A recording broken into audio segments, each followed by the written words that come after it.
Hello student, welcome to my YouTube channel Shiv Shakti classes. मैं अजय उपाध्याय एक बार फिर आप लोगों के समक्ष उपस्थित हुआ हूं। जैसा कि हमारा सांख्यिकी का 4 वीडियो अपलोड हो चुका है, आज हम सांख्यिकी के 5वें वीडियो को बना रहे हैं और इस वीडियो में हम लोग क्वेश्चन नंबर 6 और क्वेश्चन नंबर 7 पढ़ेंगे। ठीक है।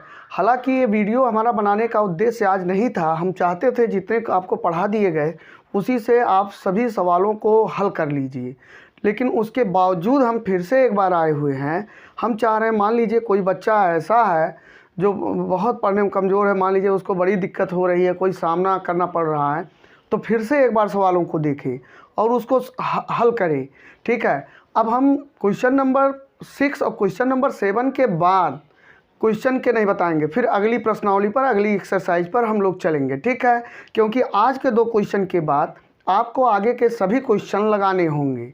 ठीक। आप बहुत अच्छे तरीके से लगा सकते हैं अगर आप वीडियो को कंटिन्यू देख रहे हैं। निश्चित तौर पर आप बहुत बढ़िया तरीके से हल कर ले जाएंगे। ठीक है। हमारा यहाँ उद्देश्य सवालों को लगाना नहीं है, हमारा यहाँ उद्देश्य सवालों को इस तरीके से रिप्रेजेंट करना है, उसके सलूशन को, उसके हल को इस तरीके से रिप्रेजेंट करना है कि जिससे आप लोग अच्छे तरीके से समझ जाएं। ठीक है। हमारा उद्देश्य आपके दिमाग में सवाल को हल करने का एक सिस्टम डेवलप करना है कि इस टाइप के सवाल आप कैसे हल कर ले जाएंगे। ठीक है। कोई भी सवाल हो तो हम चलते हैं, इस सवाल को देखते हैं, बहुत आसानी तरीके से देखते हैं, हल करते हैं। उम्मीद करते हैं कि आप लोग क्वेश्चन नंबर 6 और क्वेश्चन नंबर 7 के बाद के जितने भी सवाल हैं इन्हीं विधियों का प्रयोग करके आप बहुत आसानी तरीके से हल कर ले जाएंगे। तो चलते हैं, देखते हैं। अगर आप पढ़ रहे हैं कंटिन्यू, निश्चित तौर पर हल कर ले जाएंगे। ठीक है। यहाँ पर देखिए, क्वेश्चन को पढ़िए। निम्नलिखित सारणी किसी मोहल्ले के 25 परिवारों, देखिए यहाँ 25 परिवारों में भोजन पर हुए दैनिक व्यय को दर्शाती है। 25 परिवारों में भोजन पर हुए दैनिक व्यय को दर्शाती है। अब ये सारणी दे दिया गया है। ठीक है। ये सारणी में आप लोग बहुत अच्छे तरीके से जानते हैं कि पहली पंक्ति जो होता है वो वर्गांतराल का होता है या यक्स का होता है, दूसरी पंक्ति जो होता है वो एफ के लिए होता है। बहुत अच्छे तरीके से हमने बताया है। ठीक है। फिर देखिए यहाँ पर क्या कर रहा है, एक उपयुक्त विधि द्वारा भोजन पर हुआ माध्य व्यय ज्ञात कीजिए। माध्य ज्ञात करना है। माध्य का मतलब मीन ज्ञात करना, बार यक्स ज्ञात करना। एकदम ऐसे सवाल आप ऐसे सारणी पढ़िए और माध्य पढ़िए। माध्य ज्ञात करने के लिए कह रहा है कि माध्यिका ज्ञात करने के लिए कह रहा है। ठीक है। तो यहाँ पर एक चीज़ और दिया, इन्होंने 25 परिवारों में, मतलब यफ को जब जोड़, परिवारों की संख्या कितनी है देखिए, 4, 5, 12, 2, 2, ये परिवारों की संख्या, इनको ऐड करेंगे तो 25 मिलेगा। मतलब यन का मान 25 मिलना है। आप अभी लगा के देखिए, बहुत इजी तरीके से लगा सकते हैं। तो हमने इसमें हम लोग कौन सी विधि का प्रयोग करेंगे, तो किसी भी विधि का आप प्रयोग कर सकते हैं। आप चाहे प्रत्यक्ष विधि का प्रयोग कर लीजिए, चाहे अस्यूम्ड मीन मेथड का प्रयोग कर लीजिए, कल्पित माध्य विधि का प्रयोग कर लीजिए। तो चलते हैं एक बार हम कल्पित माध्य विधि का प्रयोग करते हैं और जल्दी से इनको हल करते हैं। हमको लगता है बहुत ही आसानी तरीके से हम लोग हल कर ले जाएंगे। ठीक है। तो चलिए यहाँ पर देखिए, सबसे पहला काम आप क्या करिए, सबसे पहले यहाँ साल्व हम लोग लिख लेते हैं, साल्व, और इधर थोड़ा सा कर लेते हैं जिससे उधर दिखे आपको। चलिए यहाँ हम लोग साल्व लिख लिए। अब देखिए इसको हम लोग ऐसे बना दिए। इसको, ये जो पहली रो है, पहली पंक्ति है, इसको हम लोग वर्ग अंतराल कहते हैं। ठीक है। तो इस पे हम क्या लिखते हैं, वर्ग अंतराल। यहाँ पर लिख लीजिए वर्ग अंतराल। बहुत सही। और ये जो दूसरी होती है भैया जी, दूसरी जो होती है वो एफ के लिए होती है। बहुत सही, एफ लिख लीजिए। परिवारों की संख्या यही हमारा एफ है। दूसरी लाइन हमने बताया हर क्वेश्चन में, इसी प्रश्नावली नहीं, आगे जितने भी प्रश्नावली हैं दूसरी पंक्ति जो होगी वो एफ के लिए होगी। ठीक। बहुत आसानी से वर्ग अंतराल कितना है, 100 से 150। अच्छा, इसको चेक भी करते हैं, 100 से 150, फिर देखिए 150 पर समाप्त हुआ, फिर 150 से स्टार्ट हो जा रहा है। मतलब वर्ग अंतराल हमारा एकदम सिस्टम में दिया है, एकदम व्यवस्थित दिया है, हमको कोई उसमें चेंज करने की ज़रूरत नहीं है।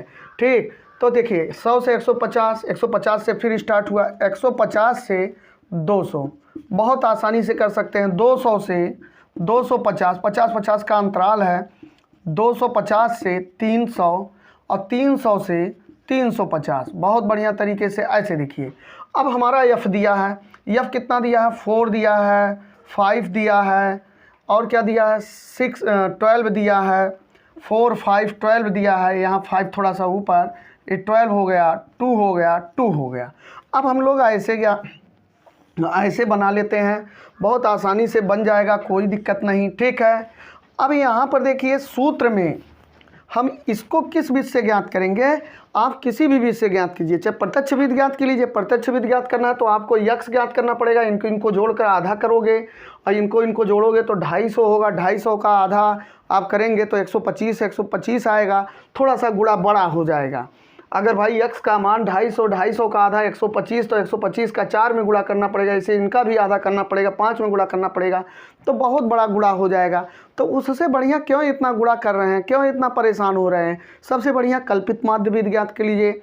जब गुणा जब f(x) ज्ञात करते हैं, गुणा बहुत बड़ा हो जाता है, तो वहाँ कल्पित माध्य विधि का प्रयोग करना चाहिए। अगर आप पीछे वाले वीडियो देख रहे हैं तो एकदम हम क्या कर रहे हैं समझ में आ रहा होगा, अगर नहीं देखे हैं तो हम क्या कर रहे हैं नहीं समझ में आ रहा होगा, ठीक है। तो आप वीडियो पहले पीछे वाले वीडियो को देखिए, तब आइए यहाँ पर देखिए।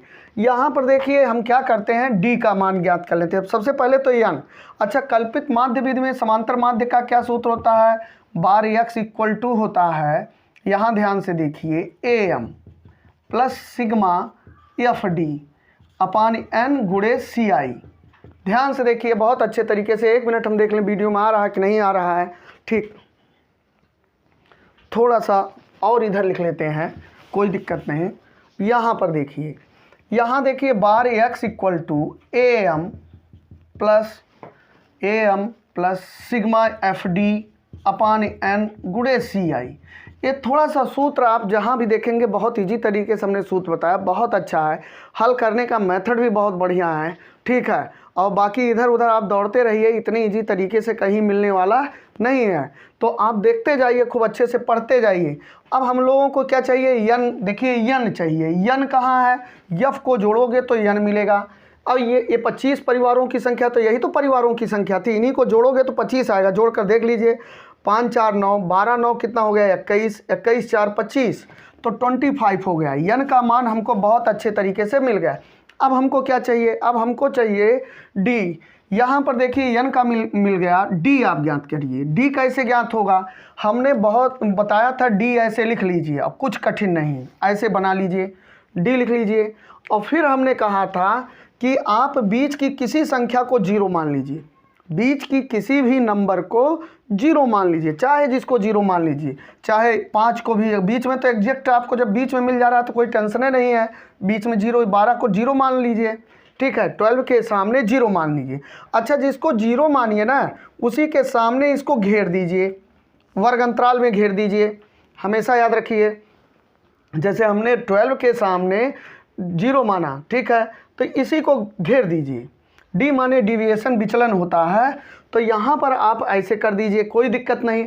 अब इसके बाद हमने पिछले क्वेश्चन में क्या बताया था, ऊपर -1 -2, जहाँ तक उल्टी गिनती, ऋणात्मक उल्टी गिनती लिखते जाते हैं और नीचे धनात्मक उल्टी गिनती लिखते जाते हैं, तो बहुत आसान है। तो ऊपर ऋणात्मक उल्टी गिनती -1 और इसके सामने -2।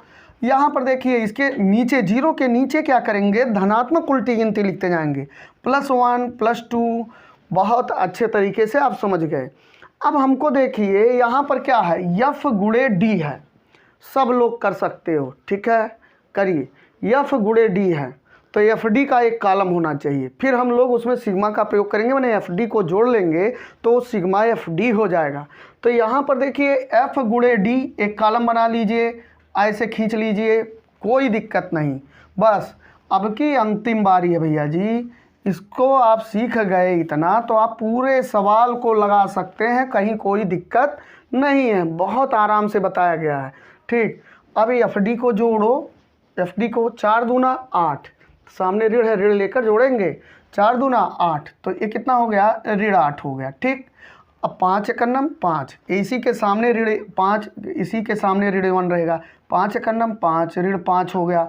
अच्छा 12 का शून्य में जब गुणा करेंगे तो 12 शून्यम 0 हो गया, अब इसको देखिए, 2 का 1 में 2 एकन्नम 2, 2 दूना 4, कितने अच्छे से हमने गुणा कर लिया एफ डी। एफ डी का मतलब एफ गुणे डी, तो ए हमारा एफ है, ए हमारा डी है, इनका गुणा कर लीजिए, एफ डी आ गया, अभी भी आ गया, एकदम आसानी से आ रहा होगा सबको। अब हमको एफ डी नहीं ज्ञात करना, सिग्मा एफ डी, तो हम जब एफ डी को जोड़ते हैं तो हमको सिग्मा एफ डी मिल जाता है। तो हम एफ डी को जोड़ेंगे, ऐसे लिख दीजिए F D, sigma F D. अब सिग्मा एफ डी कैसे जोड़ा जाएगा, बहुत आसान है। ये ऋणात्मक संख्या एक साथ जोड़िए और धनात्मक संख्या एक साथ जोड़िए, तो ऋणात्मक जोड़ेंगे 8 5 13, तो ऋण ऋण वाले जोड़ रहे हैं ना, तो ऋण 13। ध्यान में रखिए, जब दोनों के सामने ऋण है तब भी जुड़ेगा, लेकिन उसके सामने ऋण लिखा जाएगा, ठीक है। 8 5 13, तो कितना हो गया, हम लोग इसको लिख लेते हैं ऋण 13, ऋण 13 भैया, ऋण 13 हो गया। अब इसको देखिए, 4 2 6, ये कितना हो गया, ये अलग जुड़ेगा, +6 हो गया। तो अब देखिए, इनको हम जोड़े, ऋणात्मक संख्या जोड़ लिए, धनात्मक संख्या जोड़ लिए। अब इन दोनों को हल करो, तो एक के सामने ऋण और एक के सामने धन, तो काम क्या होगा, घटने का। जब कभी एक के सामने ऋण हो और एक के सामने धन हो तो काम घटने का होता है, और अधिक में से कम को घटाते हैं, दोनों में जो अधिक है। अभी ऋण धन हो गया तो काम घटने का, और किस में से, अधिक में से कम। तो अधिक कितना है 13, कम कितना है 6, 13 में से 6 गया तो कितना बचा, 7 बचा, कितना बचा, 7 बचा, तो 7 लिख देंगे। 13 में से 7 6 13 होता है।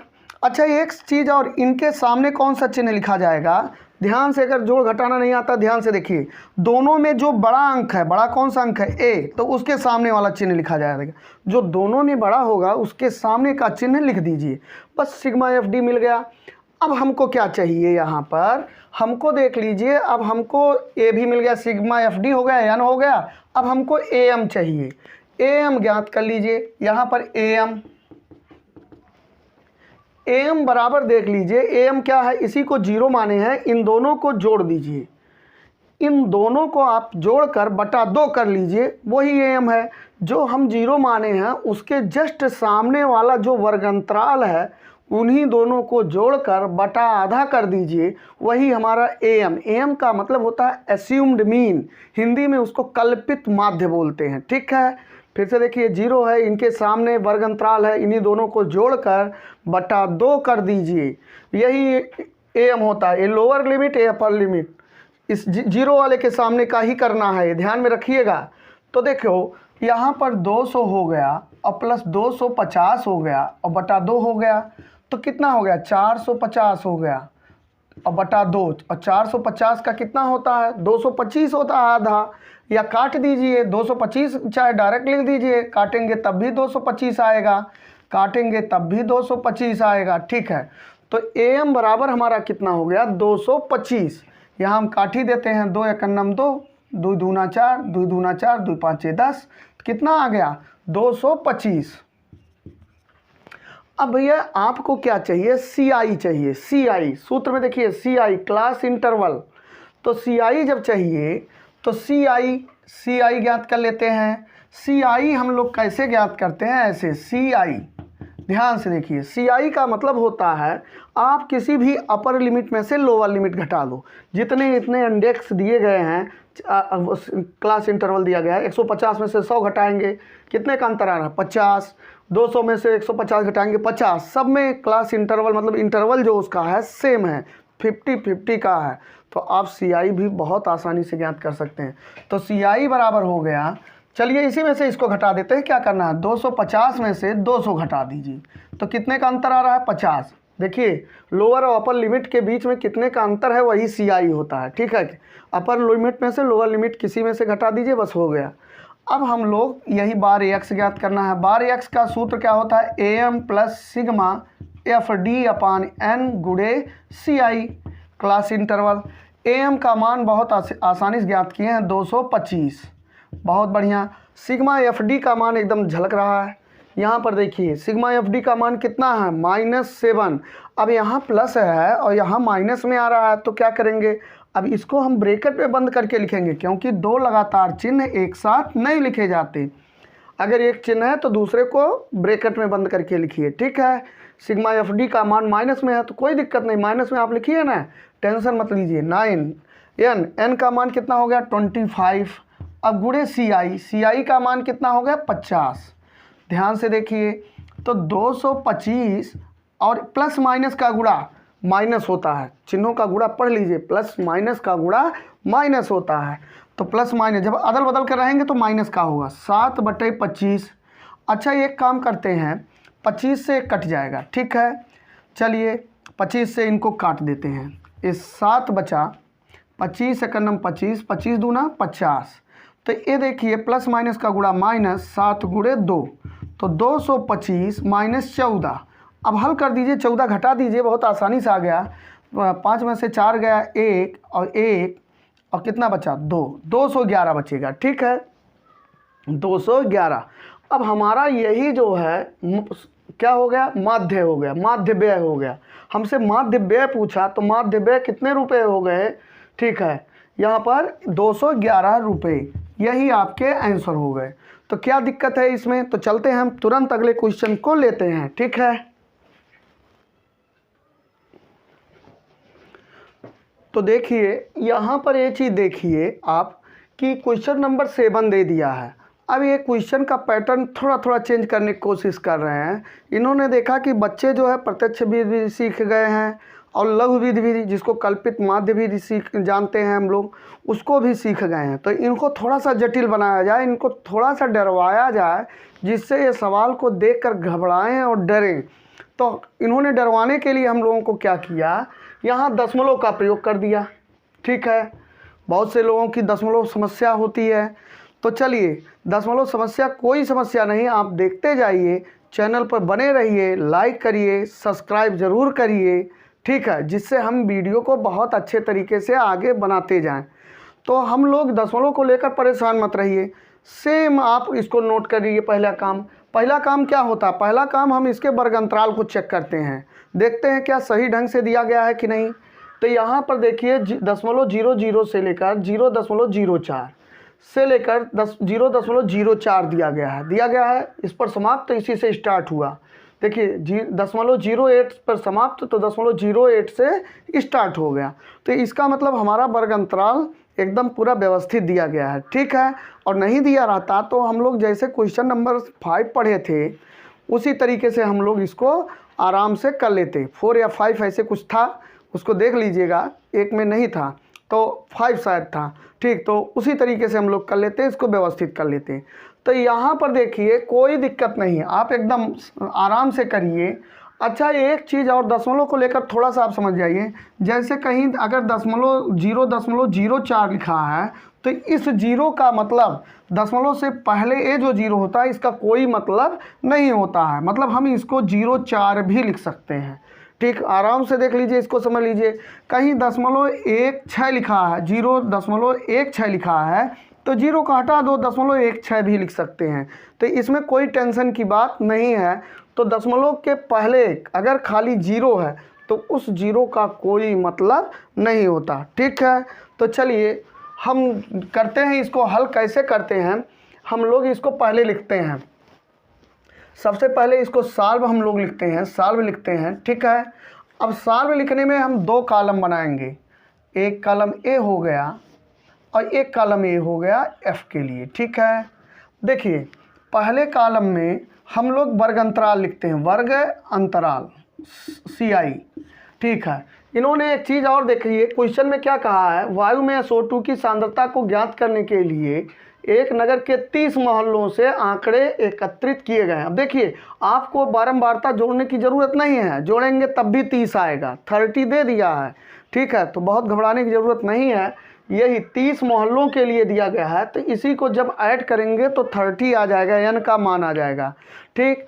और दूसरी चीज़ किए गए हैं, मोहल्लों से आंकड़े एकत्रित किए गए हैं, डाटा कलेक्ट किए गए हैं, ठीक है, जिन्हें नीचे प्रस्तुत किया गया है। ये प्रस्तुत किया गया कह रहा वायु में SO2 सल्फर डाइऑक्साइड, SO2 माने सल्फर डाइऑक्साइड का माध्य ज्ञात कीजिए। तो क्या ज्ञात करना है, हमको माध्य ज्ञात करना है। तो हम चलते हैं, अब इसको चाहे जिस विधि से ज्ञात करिए, चाहे आप प्रत्यक्ष विधि से ज्ञात कर लीजिए, चाहे एस्यूम्ड मीन मेथड से ज्ञात कर लीजिए, लघुविधि से ज्ञात कर लीजिए, दोनों से आंसर वही आने हैं। ठीक है, हम लोग पहले लिखते हैं, उसके बाद देखते हैं किस विधि से ज्ञात करते हैं। किसी भी विधि से ज्ञात करिए, कोई दिक्कत नहीं। ठीक, सबसे आंसर वही आने हैं।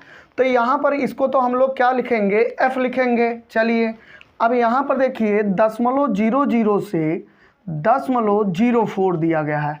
ध्यान से देखिए 0.04 से 0.08 दिया गया है। 0.08 से 0.112 मतलब 0.04 का अंतर है। ठीक है, 0.04 का इसमें अंतर आ रहा है। ठीक है, तो चलिए 0.12 से 0.16 दिया गया है और 0.16 से 0.20 दिया गया है और 0.20 से ठीक है 0.24 इतने दिया गया है। अब इसको लिख लेते हैं 4 9 9 2 4 2। अब देखिए आपको निश्चित तौर पर है, चाहे आप प्रत्यक्ष विधि का उपयोग करेंगे चाहे एस्यूम्ड मीन मेथड का प्रयोग करेंगे। ठीक है, तो उसमें कल्पित माध्य विधि का, तो उसमें आपको यन की ज़रूरत पड़ेगी क्योंकि दोनों के सूत्र में यन है। तो यन कहाँ मिलता है, एफ को जोड़ने पर। तो इन्हीं को जोड़ डालिए, इनको जोड़ेंगे तो कितना आएगा, 30 आएगा। 30 आएगा, 30 आप जोड़ लीजिए, 9 9 18 4 22, 22 2 कितना हो गया, 24 24 6 30। बहुत आसानी से देखिए 30 आ गया। ठीक है, 30 हम लोग ज्ञात के लिए। अब हम किस विधि का प्रयोग करेंगे, यहाँ पर थोड़ा सा हम इसको हटाते हैं जिससे उधर जगह मिलता जाए। ठीक, अब यहाँ पर हम लोग, अब चाहे आप इसको डी मान कर लीजिए, नहीं तो इनका आधा कर लीजिए, fx कर लीजिए। आप प्रत्यक्ष विधि से का प्रयोग कर सकते हैं, कोई दिक्कत नहीं। प्रत्यक्ष विधि से भी बहुत आसानी तरीके से आएगा। तो चलते हैं हम आप फिर से इसको प्रत्यक्ष विधि से करते हैं। ठीक है, आपकी मर्जी कहेगी तो आप इसको कल्पित माध्य विधि से भी कर सकते हैं, कोई दिक्कत नहीं, उतने आंसर आने हैं। ठीक है, तो चलिए प्रत्यक्ष विधि में किसकी ज़रूरत पड़ती है, यक्स की। अब यक्स कहाँ मिलता है, आप देखिए हमको बताइए यक्स कहाँ मिलता है। यक्स देखिए, इनको जोड़कर जब आधा करेंगे तो यक्स मिलेगा। ठीक है, फिर से देखिए इनको जोड़कर जब आधा करेंगे तो यक्स मिलेगा। देखिए यहाँ पर 0.00 है और इनको जोड़िए तो जोड़ने में दशमलव के नीचे पहले दशमलव फिट करिए और 4 कर लीजिए ऐसे। तो जोड़ कर क्या हुआ, 4 आया और 0 आया, ऐड करेंगे और दशमलव आया।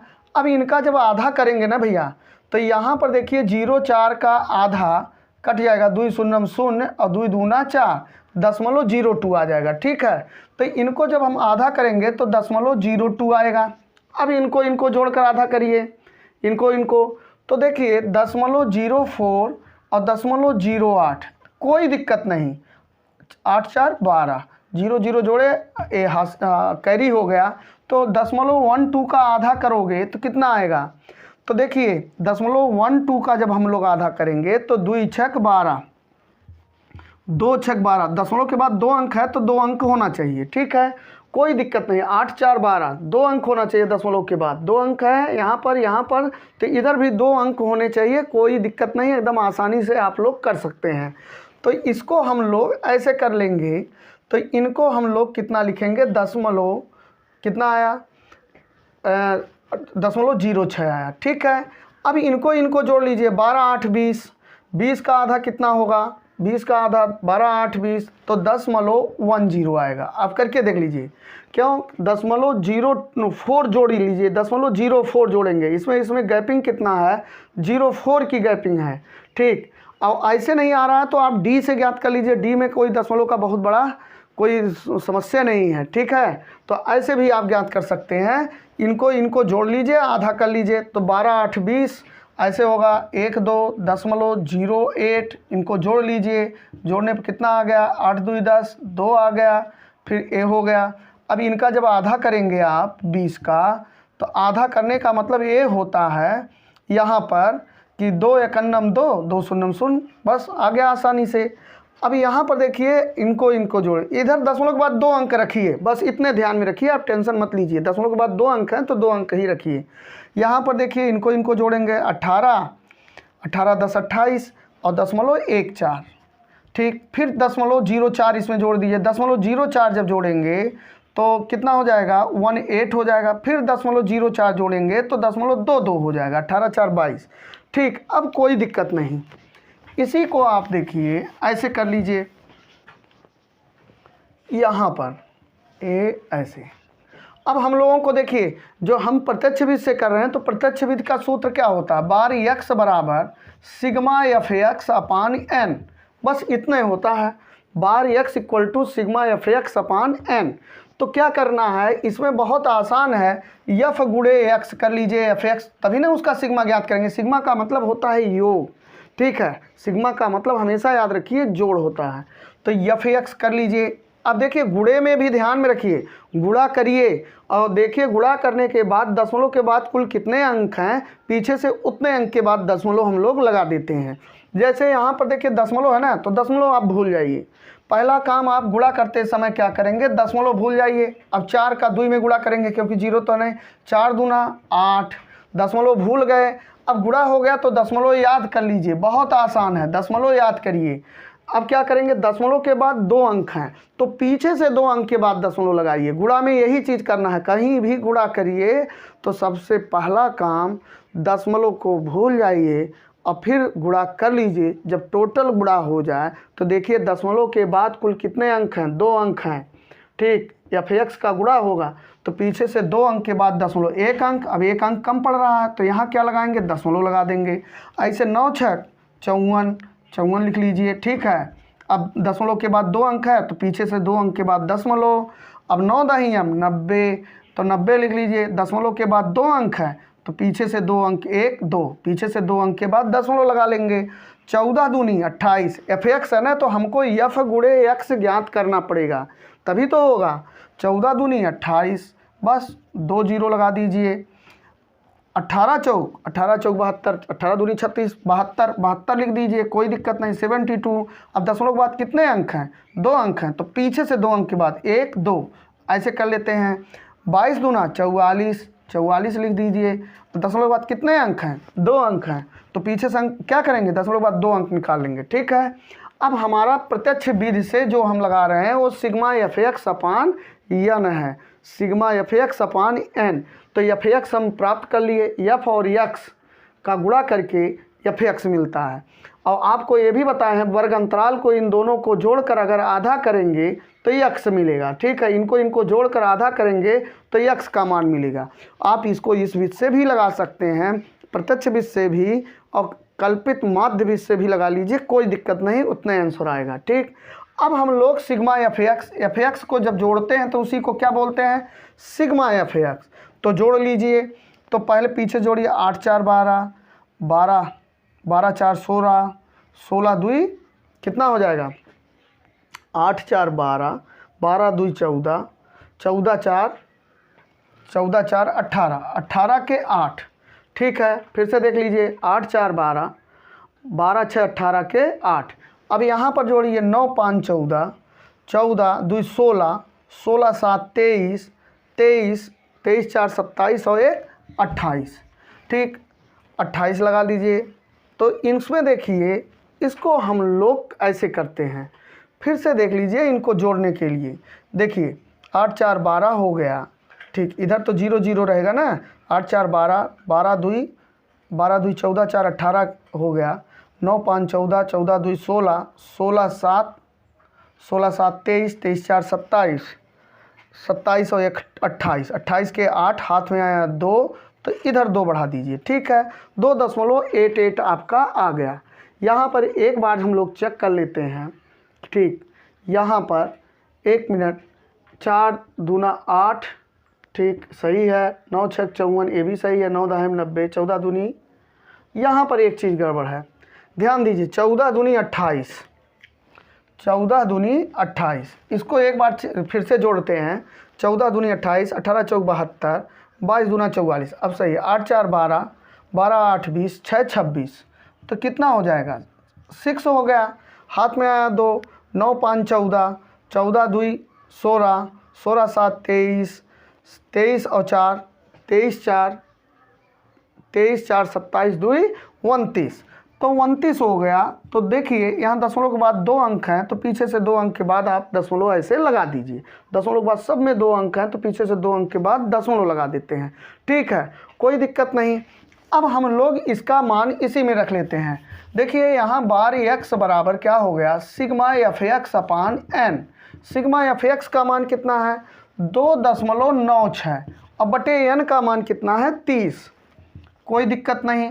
अब यहाँ पर आप हल कर लीजिए, बहुत आसानी तरीके से हल कर लेते हैं। ठीक है, कैसे हल करेंगे, अब इसमें दशमलव है, बहुत से लोग दशमलव को लेकर परेशान होते हैं। देखिए पहले दशमलव को हटाइए तब फिर कुछ करिए। तो दशमलव के बाद अगर 2 अंक ऊपर हैं तो नीचे 2 जीरो बढ़ा देंगे। ऊपर का दशमलव हटाने के लिए नीचे जीरो बढ़ाते हैं, और नीचे का दशमलव हटाने के लिए ऊपर जीरो बढ़ाते हैं। तो नीचे दशमलव तो है नहीं, ऊपर दशमलव है। दशमलव के बाद कितने अंक हैं, 2 अंक हैं।